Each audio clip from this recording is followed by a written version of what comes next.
মম kitchen থেকে আপনাদের সবাইকে নমস্কার। আজকে আমি এমন একটা রেসিপি আপনাদের শেয়ার করছি যেটা ভাত, রুটি, পরোটার সাথে খেতে খুবই ভালো লাগে। আমি 2টো বেগুন নিয়েছি, 3টে মিডিয়াম সাইজের টমেটো নিয়েছি, একটা আলু নিয়েছি, রসুন নিয়েছি, কাঁচা লঙ্কা নিয়েছি। বেগুনগুলো আমি 2 ভাগ করে কেটে কুকারে দিয়ে দিচ্ছি। টমেটোর উপরের অংশটা কেটে ফেলে দিয়েছি, কুকারে দিয়ে দিচ্ছি। আলুটাও আমি 2 ভাগ করে কেটে কুকারে দিয়ে দিচ্ছি। 3টে কাঁচা লঙ্কা দিয়ে দিচ্ছি, 7 থেকে 8 কোয়া রসুন দিচ্ছি, 1 কাপের মতো জল দিচ্ছি। কুকারে ঢাকা বন্ধ করে হাই ফ্লেমে একটা সিটি দিয়ে সব সেদ্ধ করে নিচ্ছি।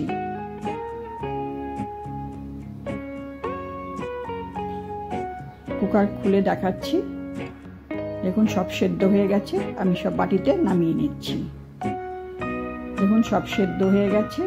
এখন টমেটোর খোসাগুলো সব ছাড়িয়ে নিচ্ছি, বেগুনের খোসাও ছাড়িয়ে নিচ্ছি, আলুর খোসাও এইভাবে ছাড়িয়ে নিচ্ছি।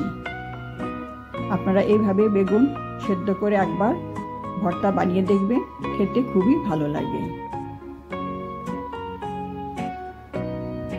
বেগুন, আলুর খোসা সব ছাড়ানো হয়ে গেছে। একটা ম্যাশারের সাহায্যে সব ম্যাশ করে নিচ্ছি। আপনারা হাত দিয়েও ম্যাশ করতে। কড়াইতে 2 চামচ সরষের তেল দিচ্ছি। তেলটা গরম হয়ে গেছে। একটা মিডিয়াম সাইজের পেঁয়াজ কুচিয়ে কড়াইতে দিয়ে দিচ্ছি। পেঁয়াজটা আমি ভেজে নিচ্ছি। ছোট চামচের 1 চামচ রসুন, 1 চামচ আদা গ্রেট করে দিয়ে দিচ্ছি। আপনারা আদা রসুনটা পিষেও দিতে পারেন। আমি রসুন, আদা, পেঁয়াজ একসঙ্গে ভেজে নিচ্ছি। দেখুন ভাজা হয়ে গেছে। ছোট চামচের 1/2 চামচেরও কম হলুদ দিয়ে দিচ্ছি, 1/2 চামচ জিরের গুঁড়ো, 1/2 চামচ ধনের গুঁড়ো, 1/2 চামচ কাশ্মীরি লঙ্কার গুঁড়ো আর পরিমাণ মতো নুন সব দিয়ে লো ফ্লেমে মশলাটা আমি ভেজে নিচ্ছি। আপনারা একবার এইভাবে বানিয়ে দেখবেন, খেতে কত টেস্ট হয়। মশলা ভাজা হয়ে গেছে।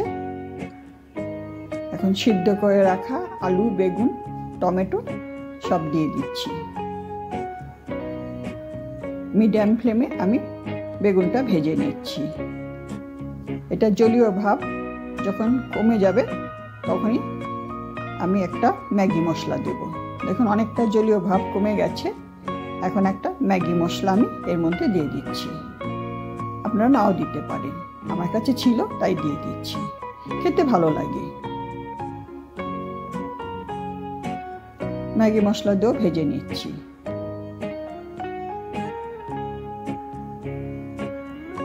হাফ চামচেরও কম একটু চিনি দিয়ে দিচ্ছি। চিনিটা অপশনাল, আপনারা দিতেও পারেন, নাও দিতে পারেন। দেখুন বেগুন ভর্তাটা রেডি হয়ে গেছে। শুকিয়ে গেছে জলীয় ভাব, কড়াইতে লেগে যাচ্ছে। 1 মুঠো ধনে পাতা দিয়ে দিচ্ছি, এর টেস্ট আরও বেড়ে যায়। ভালো করে মিলিয়ে দিচ্ছি। গ্যাস বন্ধ করে আমি প্লেটে নামিয়ে নিচ্ছি। আপনারা একবার এইভাবে বেগুন ভর্তা বানিয়ে দেখতে পারেন। ভাত, রুটির সাথে খেতে খুবই ভালো লাগে। আপনাদের ভালো লাগলে লাইক করবেন, কমেন্ট করবেন।